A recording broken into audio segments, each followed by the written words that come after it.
Chapter 8. The Death Day Party. October arrives, spreading a damp chill over the grounds and into the castle. Madame Pomfrey, the nurse, was kept busy by a sudden spate of colds among the staff and students.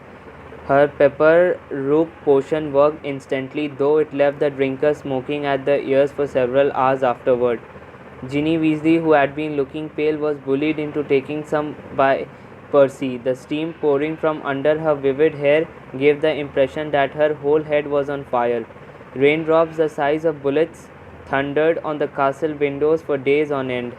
The lake rose, the flower beds turned into muddy streams, and Hagrid's pumpkin swelled to the size of garden shreds. Oliver Wood's enthusiasm for regular training sessions, however, was not dampened, which was why Harry was to be found late one stormy Saturday afternoon, a few days before Halloween, returning to Gryffindor Tower drenched to the skin and splattered with mud. Even aside from the rain and wind, it had not been a happy practice session. Fred and George, who had been spying on the Slytherin team, had seen for themselves the speed of those new Nimbus 2001s. They reported that the Slytherin team was no more than 7 greenish blurs, shooting through the air like missiles. As Harry squelched along the deserted corridor, he came across somebody who looked just as preoccupied as he was.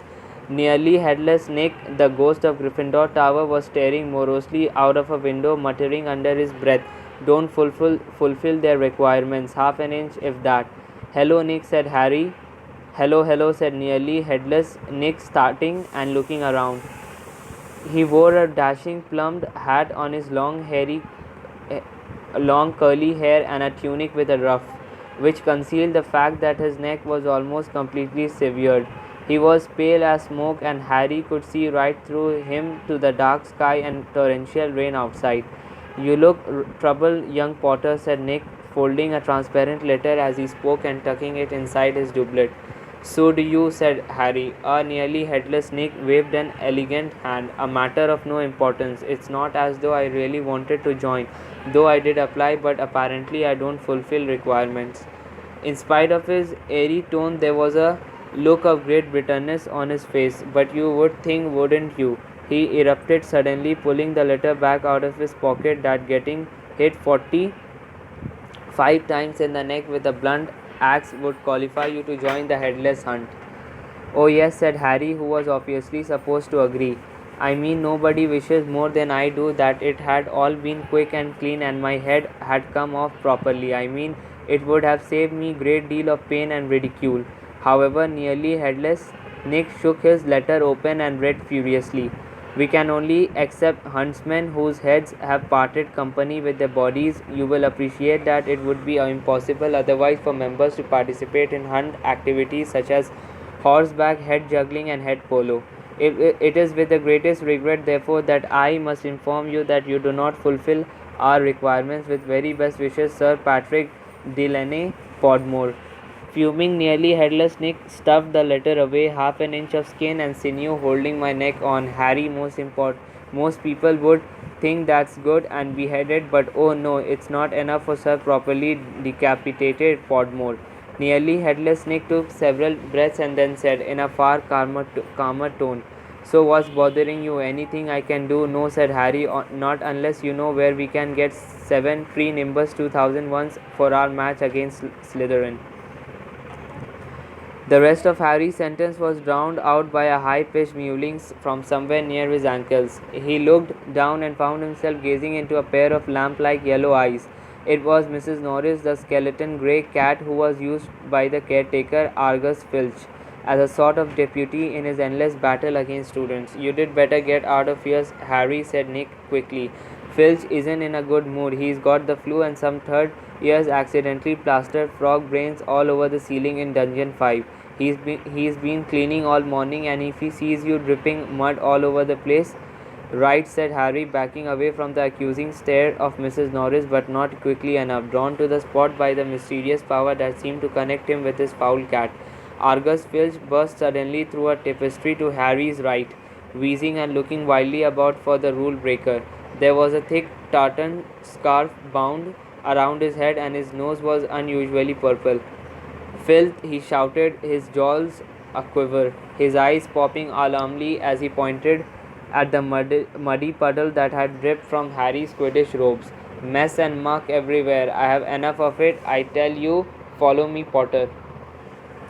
So Harry waved a gloomy goodbye to nearly headless Nick and followed Filch back downstairs, doubling the number of muddy footprints on the floor.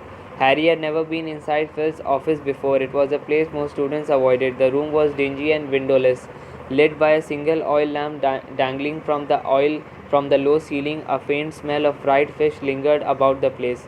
Wooden filing cabinets stood around the walls. From the labels, Harry could see that they contained details of every pupil Filch had ever punished. Fred and George Weasley had an entire drawer to themselves. A highly polished collection of chains and manacles hung on the wall behind Filch's desk. It was common knowledge that he was always begging Dumbledore to let him suspend students by their ankles from the ceiling. Filch grabbed a quill from a pot on his desk and began shuffling around looking for parchment. Dung, he muttered furiously. Great sizzling dragon boggies. Frog brains, rat intestines, I have had enough of it. Make an example. Where is the form? Yes. He retrieved a large roll of parchment from his desk drawer, stretched it out in front of him, dipping his long black quill into the ink pot. Name Harry Potter. Crime. It was only a bit of mud, said Harry. It's only a bit of mud to you, boy, but to me it's an extra hour scrubbing, shouted Filch, adrip, shivering unpleasantly at the end of his bulbous nose. Crime befouling the castle, suggested sentence. Dabbing at his streaming nose, Filch squinted unpleasantly at Harry, who waited with bated breath for his sentence to fall. But as Filch lowered his quill, there was a great bang on the ceiling of the office, which made the oil lamp rattle. Peeves, Filch roared, flinging down his quill in a transport of rage. I will have you this time, I will have you. And without a backward glance at Harry, Filch ran flat-footed from the office, Mrs. Norris streaking alongside him. Peeves was the school poltergeist, a grinning airborne menace who lived to cause havoc and distress. Harry didn't much like Peeves, but couldn't help feeling grateful for this time. Hopefully, whatever Peeves had done, it sounded as though he did wreck something very big this time, would distract Filch from Harry. Thinking that he should probably wait for Filch to come back, Harry sank into a moth-eaten chair next to the desk. There was only one thing on it apart from his half-completed form, a large glossy purple envelope with silver lettering on the front. With a quick glance at the door to check that Filch wasn't on his way back, Harry picked up the envelope and read, Quick spell, a correspondence curse in beginner's magic. Intrigued, Harry flicked the envelope open and pulled out the sheaf of parchment inside. More curly silver writing on the front page said, Feel out of step in the world of modern magic. Find yourself making excuses not to perform simple spells. Ever been taunted for your woeful work? There is an answer. Quick Spell is an all-new fail-safe, quick result, easy learn course. Hundreds of witches and wizards have benefited from the Quick Spell method. Madam Z. Nettles of Topsham writes, I had no memory for incantations and my potions were a family joke. Now after a quick spell course, I am the center of attention at parties and friends beg for the recipe of my scintillation solution. Warlock DJ Prod of Didsbury says, My wife used to sneer at my feeble charms, but one month into your fabulous quick spell course, and I succeeded in turning her into a yak. Thank you, quick spell. Fascinated, Harry thumbed through the rest of the envelope's contents. Why on earth did Filch want a quick spell curse? Did this mean he wasn't a proper wizard? Harry was just reading lesson 1, holding your wand, some useful tips, when shuffling footsteps outside told him Filch was coming back. Stuffing the parchment back into the envelope, Harry threw it back onto the desk just as the door opened. Filch was looking triumphant. That vanishing cabinet was extremely valuable, he was saying gleefully to Mrs. Norris. We will have Peeves out of this time, my sweet. His eyes fell on Harry and then darted to the quick spell envelope, which Harry realized too late was lying 2 feet away from where it had started. Phil's pasty face went brick red. Harry braced himself for a tidal wave of fury. Filch hobbled across to his desk, snatched up the envelope, and threw it into a drawer. Have you? Did you read? He sputtered. No, Harry lied quickly. Phil's knobbly hands were twisting together. If I thought you did read my private, not that. It's mine for a friend, be that as it may. However, Harry was staring at him, alarmed. Filch had never looked madder. His eyes were popping. A tick was going in one of his pouchy cheeks, and the tartan scarf didn't help. Very well, go and don't breathe a word. Not that. However, if you don't read, you go now. I have to write a piece. Report, go. Amazed at his luck, Harry sped out of the office up the corridor and back upstairs. To escape from Phil's office without punishment was probably some kind of school record. Harry, did it work? Nearly Headless Nick came gliding out of a classroom behind him. Harry could see the wreckage of a large black and gold cabinet that appeared to have been dropped from a great height. I persuaded Peeves to crash it right over Phil's office, said Nick eagerly. Thought it might distract him. Was that you? Said Harry gratefully. Yeah, it worked. I didn't even get detention. Thanks, Nick. They set off up the corridor together. Nearly Headless Nick, Harry noticed, was still holding Sir Patrick's rejection letter. I wish there was something I could do for you about the headless hunt, Harry said. Nearly Headless Nick stopped in his tracks and Harry walked right through him. He wished he hadn't. It was like stepping through an icy shower. But there is something you could do for me, said Nick excitedly. Harry, would I be asking too much? But no, you wouldn't want. What is it? Said Harry. Well, this Halloween will be my 500 dead day, said Nearly Headless Nick, drawing himself up and looking dignified. Oh, said Harry, not sure whether he should look sorry or happy about this. Right. I am holding a party down in one of the roomier dungeons. Friends will be coming from all over the country. It would be such an honor if you would attend. Mr. Weasley and Miss Granger would be most welcome too, of course, but I dare say you did rather go to the school feast. He watched Harry on tenterhooks. No, said Harry quickly, I will come, my dear boy Harry Potter, at my that day party. And he hesitated, looking excited. Do you think you could possibly mention to Sir Patrick how very frightening and impressive you find me? Oh, of course, said Harry. Nearly Headless Nick beamed at him. A dead day party, said Hermione keenly when Harry had changed at last and joined her and Ron in the common room. I bet there aren't many people living who can say they have been to one of those. It will be fascinating. Why would anyone want to celebrate the day they died? Said Ron, who was halfway through his potions homework and grumpy. Sounds that depressing to me. Rain was still lashing the windows, which were now inky black, but inside all looked bright and cheerful. The firelight glowed over the countless squashy armchairs where people sat reading, talking, doing homework, or in the case Fred and George Weasley trying to find out what would happen if you fed a filibuster firework to a salamander. Fred had rescued the brilliant orange fire-dwelling lizard from a care of magical creatures class, and it was now smouldering gently on a table surrounded by a knot of curious people. Harry was at the point of telling Ron and Hermione about Filch and the quick spell course when the salamander suddenly whizzed into the air, emitting loud sparks and bangs as it whirled wildly around the room. The sight of Percy bellowing himself hoarse at Fred and George, the spectacular display of tangerine stars showering from the salamander's mouth, and his escape into the fire with accompanying explosions drove both Filch and the quick spell envelope from Harry's mind. By the time Halloween arrived, Harry was regretting his rash promise to go to the Dead Day party. The rest of the school was happily anticipating their Halloween feast. The great hall had been decorated with the usual live bars. Hagrid's vast pumpkins had been carved into lanterns large enough for 3 men to sit in, and there were rumors that Dumbledore had booked a troupe of dancing skeletons for the entertainment. A promise is a promise, Hermione reminded Harry bossily. You said you did go to the Dead Day party. So at 7 o'clock, Harry, Ron and Hermione walked straight past the doorway to the packed Great Hall, which was glittering invitingly with gold plates and candles, and directed their steps instead towards the dungeons. The passageway leading to Nearly Headless Nick's party had been lined with candles too, though the effect was far from cheerful. These were long, thin, jet-black tapers, all burning bright blue, casting a dim, ghostly light even over their own living faces. The temperature dropped with every step they took. As Harry shivered and drew his robes tightly around him, he heard what sounded like 1,000 fingernails scraping an enormous blackboard. Is that supposed to be music? Ron whispered. They turned a corner and saw nearly headless Nick standing at a doorway hung with black velvet drapes. My dear friends, he said mournfully, welcome, welcome, so pleased you could come.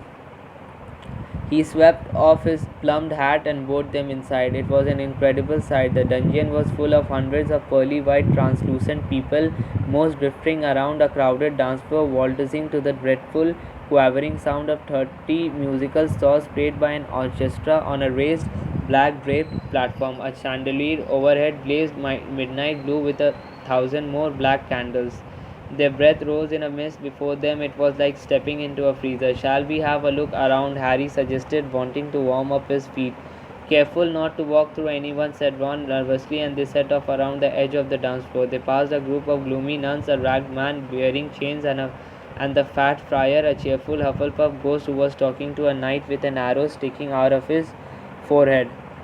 Harry wasn't surprised to see that the bloody Baron, a gaunt, staring Slytherin ghost covered in silver bloodstains, was being given a wide berth by the other ghost.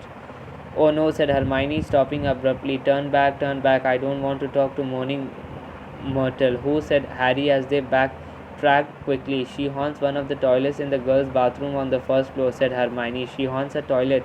Yeah, it's been out of order all year because she keeps having tantrums and flooding the place. I never went in there anyway if I could avoid it. It's awful trying to have a pee with her wailing at you. Look, food, said Ron. On the other side of the dungeon was a long table also covered in black velvet. They approached it eagerly but next moment had stopped in their tracks. Horrified, the smell was quite disgusting. Large rotten fish were laid on handsome silver platters.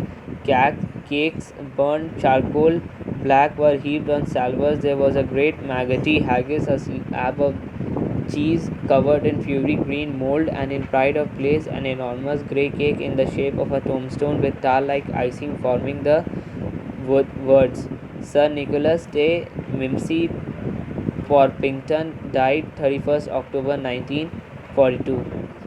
1492. Harry watched amazed as a portly ghost approached the table, crouched low, and walked through it, his mouth held wide so that it passed through one of the stinking salmon.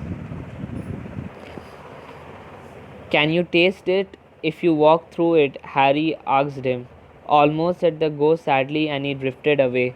I expect they have let it rot to give it a stronger flavor, said Hermione knowledgeably, pinching her nose and leaning closer to look at the putrid haggis.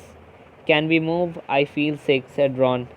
They had barely turned around, however, when a little man swooped suddenly from under the table and came to a halt in mid-air before them. Hello, Peeves, said Harry cautiously. Unlike the ghosts around them, Peeves the poltergeist was the very reverse of pale and transparent. He was wearing a bright orange party hat, a revolving bow tie, and a broad grin on his white, wicked face. Nibbles, he said sweetly, offering them a bowl of peanuts covered in fungus. No thanks, said Hermione. Heard you talking about poor Myrtle, said Peeves, his eyes dancing. Rude you was about poor Myrtle. He took a deep breath and bellowed, Oh, Myrtle.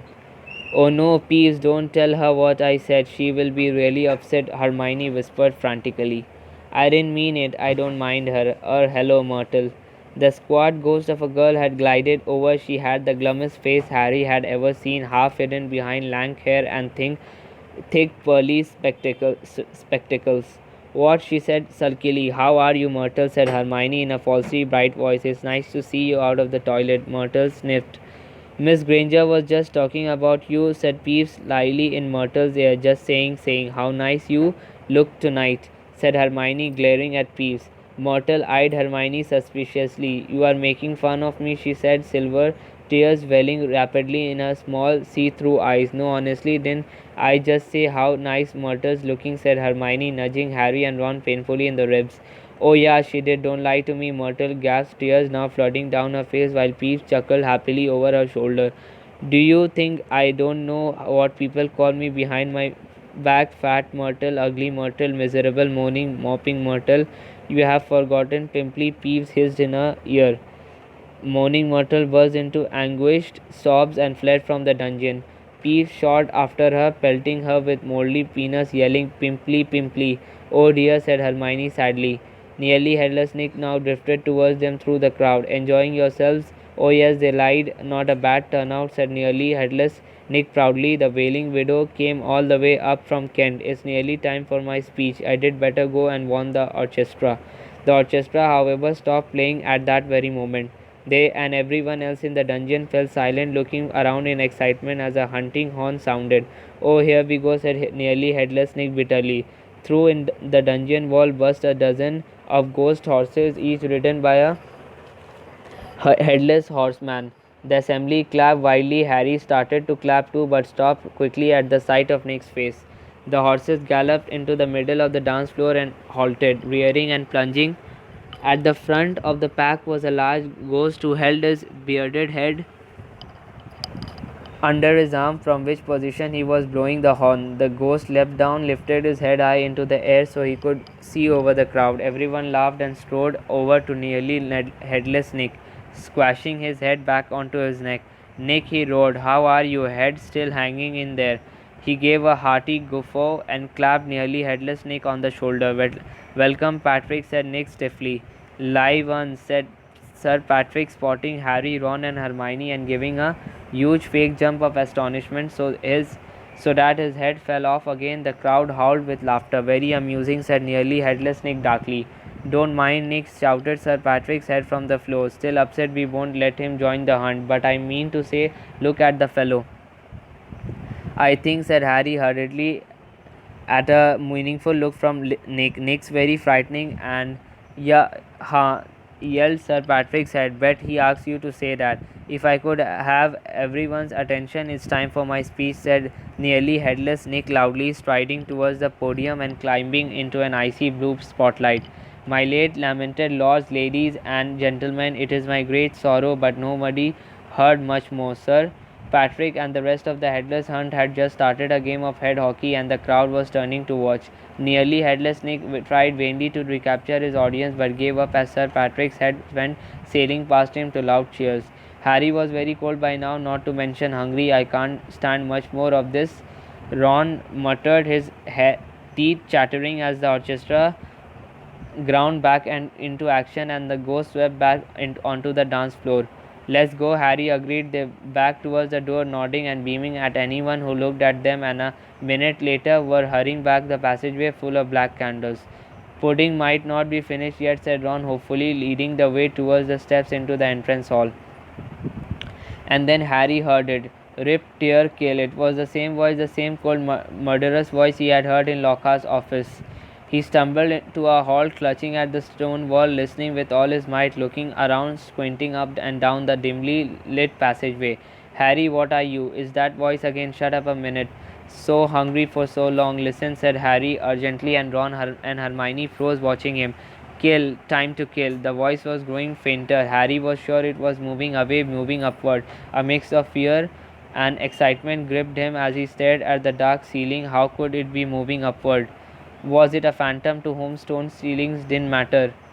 "This way," he shouted, and he began to run up the stairs into the entrance hall. It was no good hoping to hear anything here. The babble of talk from the Halloween feast was echoing out of the great hall. Harry sprinted up the marble staircase to the first floor, Ron and Hermione clattering behind him. "Harry, what are we?"